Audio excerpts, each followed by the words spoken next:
Good afternoon, class. I am your teacher, Eduardo. Today, I'm excited to share a reading comprehension strategy titled Read, Reflect, Respond Building Comprehension Through Technology. This approach integrates technology to enhance how we assess and provide feedback on reading skills for our students. And now, we will go on to the language skill and target learners. This strategy focuses on developing reading comprehension skills. It's designed for intermediate English language learners, specifically grade 8 students with an age of 13 to 15 years old. Our target learners have diverse learning style, visual, auditory, and kinesthetic learners, and show a preference for interactive and gamified learning experiences. Crucially, these learners have access to the necessary technology like a tablet or smartphone, a stable internet connection, and familiarity with Google Workspace for education. We will go on to our learning objective. The first one is identify the main idea and supporting details in a given text with 85% accuracy. Second one is recognizes supporting details and how they contribute to the main idea. The third one is make logical inferences using evidence from the text. The fourth one is evaluate the author's purpose and tone through guided questioning and digital reflection tools. And the last one is synthesize information from multiple texts and express opinions in a written paragraph. So, that is our learning objective that we must attain at the end of this learning unit. Then, we will go on to our assessment tools. To effectively assess students' learning, we'll be using a variety of digital tools. These include Google Forms for diagnostic and formative quizzes, providing auto-graded feedback to the students. Edpuzzle will be used for interactive video lesson with embedded question to check for understanding. Takami will facilitate collaborative annotation and multimedia feedback allowing for richer interaction with the text. For collaboration, writing tasks will utilize Google Docs where feedback will be providing using rubrics. And to tie everything together, Google Classroom will serve as our central platform for resources, assignment, and communication. So, for our assessment activities and feedback, will be start on day 1. So in day 1, students will complete a diagnostic quiz to assess their prior knowledge of reading strategies. They will also engage in a formative quiz centered on identifying the main idea using the text Why We Do Sleep. Both quizzes will be administered through Google Forms. The feedback for the Google Form quizzes is designed to be efficient. Multiple choice questions receive immediate auto feedback. For short answer questions, teacher will provide personalized written feedback. Moving on to day 2, the focus shift to supporting details. Students will participate in a video lesson on Edpuzzle that teaches how to identify supporting details. The video will include embedded questions to actively engage students. Edpuzzle provides auto-score responses for the embedded questions, giving students instant feedback. Teachers can also add personalized comments, including text or audio, within 24 hours to guide students' understanding. Day 3 is all about inference. Students will collaboratively annotate a narrative using Kami.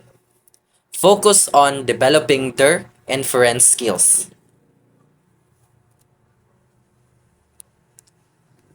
Kami facilitate collaborative feedback. Both peers and teachers can provide comments including audio and written notes within 24 hours, fostering a rich discussion about the text.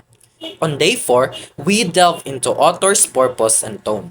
Students will take a quiz in Google Forms that includes multiple choice and short answer questions designed to assess their ability to identify these elements in various text types. Google Forms will again provide auto-grading for multiple choice questions. Teachers will provide individual comments on a short answer questions with feedback delivered within 48 hours to allow thoughtful responses. The sequence culminates on day 5 with a summative assessment. Students will collaboratively write a paragraph in Google Docs, synthesizing ideas from two different texts. This activity integrates multiple skills. Also, teacher will provide written comments directly within Google Docs along with a rubric-based score. This feedback will be shared via Google Classroom within 3 days. And now, we will go on to the feedback mechanism and strategies. This table summarizes the feedback mechanisms and strategies we incorporated. So, Google Form quizzes provide immediate, auto-generated feedback, prompting students to review and correct their mistakes. Edpuzzle offer personalized feedback with the text and audio comments within 24 hours, directing students to a specific section to the video. Kame Annotation encourage collaborative, multimedia feedback in the class and online with a 24 hours turnaround for responses and peer editing cycle. Google Docs group work receives written rubric-based feedback within 3 days with the links to the rubric criteria to guide students' revision for their final portfolio. And now, we will go on to the data analysis and reporting. We will collect valuable data throughout this process. This includes quiz result from Google Forms, question analytics from Edpuzzle, annotation history from Kami, and a written work from Google Docs. For analysis, we will use Google Sheet to visualize trends and track students' progress. Reporting will be done through weekly progress reports via Google Classroom and a teacher dashboard for comprehensive insights. The data we gather will be used to inform our teaching practices. These include reteaching concepts that the students struggle with, grouping students for target instruction, and providing appropriate scaffolding to support their learning. So, we will go on to the rationale of this learning unit. All assessment and feedback are directly aligned with the learning objectives and the learner profile. The varied feedback mechanisms are designed to cater to different learning styles and provide actionable steps for students' improvement. The rationale behind this approach is twofold: efficiency and differentiation.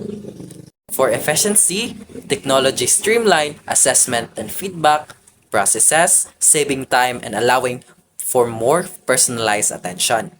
For differentiation, tools and strategies support diverse learning needs, making learning more accessible and effective for all students.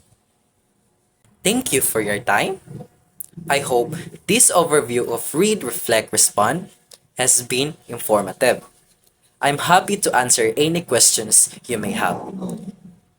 And it's your teacher Eduardo always saying that learning is a process. Have a great day ahead.